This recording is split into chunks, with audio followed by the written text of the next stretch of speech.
Hi, it's Whitney again, and today I'm doing a scavenger hunt, or bookshelf scavenger hunt, I should say. This again was posted, or I saw it first, by BookRatMisty, and she tagged anybody that wanted to do it, so I thought I'll give it a try. First of all, I want to say that I have a bookshelf there. I have a bookshelf down in the basement, and I have bookshelves upstairs in my room too. So what I did is I did the scavenger hunt, grabbed the books, and I have them here beside me, which is just going to be easier and faster. Also, I just want to say too that I'm sorry for being grubby today. I really should be washing my floors, but I've been distracted, so I'm going to do this quickly and then get back to work. So let's get started. Number 1, find an author's name or title with a Z in it. So I have Liza Campbell, Title Deeds, Growing Up in Macbeth's Castle. Next, number 2, find a classic. That's easy because I have tons of classics. So the first one I saw was Tom Sawyer and Huckleberry Finn by Mark Twain. Number 3, find a book with a key on it. I noticed the last video that my version of Secret Garden has a key on the spine. Number 4, find something that's not a book. This bookshelf here has tons of little picture frames and doodads and little trinkets here and there, but this one item is something that sticks with the books. I use it as a bookend, so if I moved the books, this would come with it. It's just a recipe box that I found at an antique mall, but it's kind of pretty and green, so it goes with the books, and I just use it as a little bookend. 5, find something or find your oldest book. Again, last video I showed off this version of Wind in the Willows by Kenneth Grahame. It's a very early edition. You can see it's very old. I believe it was written in 1909.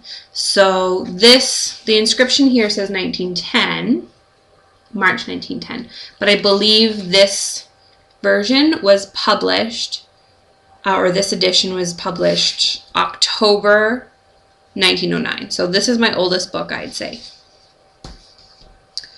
Number 6, find a book with a girl on the cover.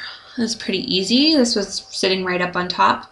Mrs. Dalloway by Virginia Woolf. I just got this from Book Mooch, so it was sitting front and center. Number 7, find a book that has an animal in it. I've got lots of books with animals in them, but I thought I'd choose a book that's solely about the animals. And this is Black Beauty, and it's told by a horse. So it's a good animal book. Find a book with a male protagonist. Harry Potter I thought was too easy, and then Lord of the Rings, it's all male characters as well. But I thought this one would be a good one. Da Vinci Code by Dan Brown. The main male character is a male character, and I think his name was Robert Langdon. So I thought that wins because it's solely his story. Find a book with only words on it. I have the Book of Holiday Awesome, and it only has words on it. Nothing else. Not even any fancy colors. Find a book with with illustrations in it. So this is the first one that I saw. Alice's Adventures in Wonderland by Lewis Carroll, and it's got lots of little illustrations. I have lots of books with illustrations in them, but again, this is the first one I saw, so I grabbed that. Okay, the next one is find a book with gold lettering. So this one wins, I think, because it has really fancy gold lettering. Mossflower by Brian Jacques.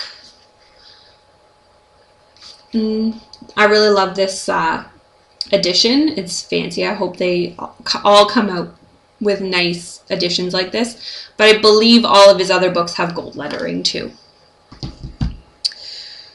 Find a diary, true or fictional. I almost had to give up on this one. I could not find one, and then I found one I just recently read. I don't know why I forgot about it, but it's a Dear Canada book. Just like a young children's book, sort of telling what it's like to go through a certain time period in Canada's history. And this one's Prairie as Wide as the Sea, an immigrant diary of Ivy Weatherall, going to Saskatchewan. Find a book written by somebody with a common name like Smith. I do not have a book written by Smith or Jones or anything like that. I could not find one, so unless I have them packed away.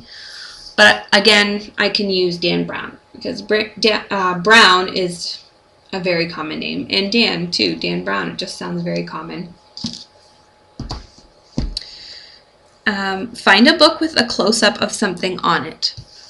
This is the best one I could find, I think. This is a close-up of a coffee cup. And this is Coffee at Luke's, an unauthorized Gilmore Girls Gabfest. It's wonderful, especially if you love Gilmore Girls. It's basically just an essay of different people fangirling about Gilmore Girls. So I recommend reading it if you like Gilmore Girls. Next, find a book that takes place in the earliest time period.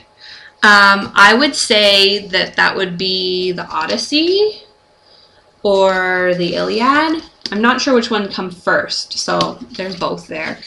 And they have to be the earliest time period that I have, I'm pretty sure. Find a hardcover book without a jacket.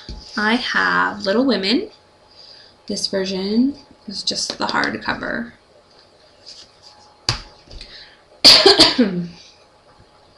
Find a teal or turquoise colored book. This one I found at an antique mall.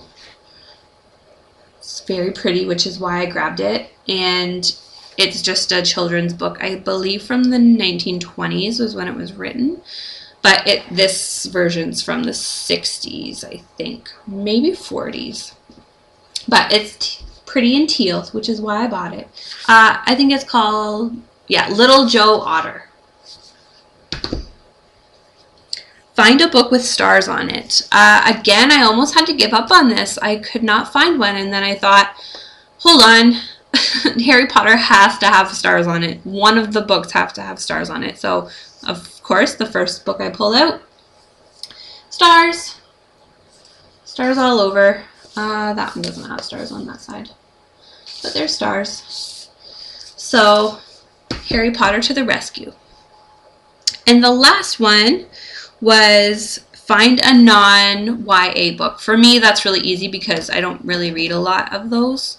So I just grabbed the first sort of adult book that I have, which would be The Birth House by Amy McKay. And I just love, brilliant cover. I love the cover. Probably just because it's sort of old-timey and green. And that's it. So I'm going to post the questions underneath my video, and anybody else that wants to do it, I challenge them to do it because it's fun. Alright, bye for now.